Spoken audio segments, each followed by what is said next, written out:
probably started when I was about 5 or 6 when I went to the races, or I'd go with my grandpa every summer. My dad was in the service, and I was living with my grandparents, and he was a horse trainer. And he started at Exarban every year and just raced till I had a kid. He didn't go to, well, Fauner actually wasn't there at the time.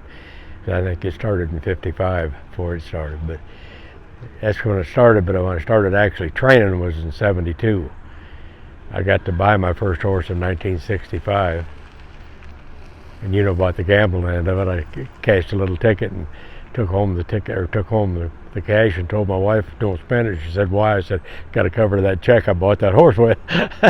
That started it. Well, I was married and had a couple kids. I had to have a regular job. My dad was a rainbow bred man, and I got into that, and did that for 5.5 years. And then I got to be a sales manager for a meat company. But all the time I was looking, thinking about getting into the training end of it. And when I got my chance to claim one, I remember going in and telling my boss at the meat company that I'd give him 2 weeks' notice because I got claimed a horse going to Columbus. There was nothing to start a horse 25 times a year back in those days. I mean, we just did it.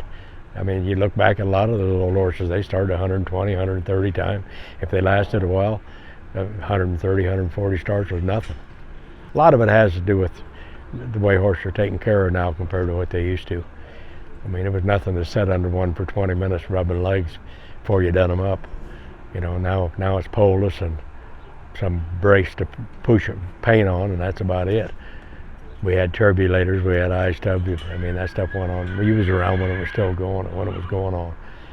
This is what I wanted to do. I remember they interviewed me one time, and my wife was still around then, and in Grand Island, and they interviewed her also, and she said, "I don't ever remember a day when he got up he didn't want to go to work."